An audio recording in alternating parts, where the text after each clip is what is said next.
At the end of a truly tragic weekend, a sense now of the enormity of the loss for so many families. As the dead are identified, we are beginning to learn their stories. Like these two young friends, aged just 8 and 9. Lilla Bonner and Eloise Peck. They were best friends, and early on Friday they were campmates at Camp Mystic. The waters swept through the camp while they slept. They would have stood little chance. This striking image shows the volume of water and the speed that it engulfed the area, a 28-foot rise in less than an hour. As the floods receded, debris and devastation left behind is an indication of the power of the water. 27-year-old Julian Ryan was among those killed. He was trying to save his family. He was at his house and the house got flooded, so in order to save his family, he broke a window to get him out.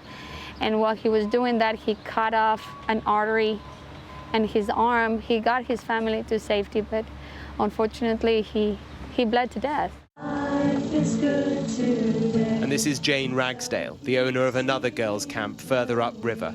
She also died. Her colleagues described her as a strong and joyful woman. This search is far from over. Across a wide area, multiple agencies and volunteers are working around the clock. We will remain 100% dedicated, searching for every single one of the children who were at Camp Mystic, as well as anybody else in the entire riverbed, to make sure that they're going to be recovered. There are dangers over the next 24 to 48 hours that could pose public safety threats to people in these regions. There is heavy rainfall that's already occurred, and there's more heavy rainfall that's expected that will lead to potential flash flooding.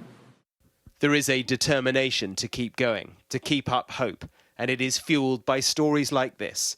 A woman spotted in a tree after she floated 20 miles downriver. It was Carl Jetter who spotted her and saved her. Hey, I see you. We're going to get you. Hang on. We're going to get you out of that tree. It's going to be all right. She just wanted to hug me. That's all she wanted to do was give me a big hug. We talked and embraced and talked about the fact that it was truly a miracle. President Trump has signed a major disaster declaration for the area to boost resources, but there are now thousands of volunteers helping the search too. Here's another camp that was devastated. Those buildings are covered in debris and partially collapsed. David Reel lives nearby.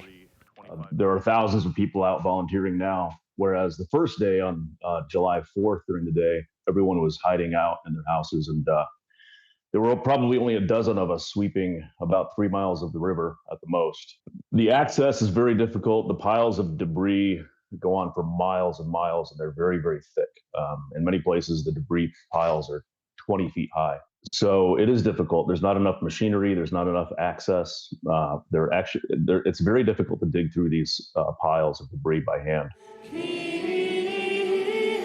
Faith runs deep in these communities, tested at times like this, but then also a comfort, binding people together. And they gathered at a special mass for victims on Sunday morning. For some time, though, here, the focus will continue to be to find those still missing. The miracle stories will keep them going. But the loss of so many, so young, that will never leave these Texan communities. Mark Stone, Sky News.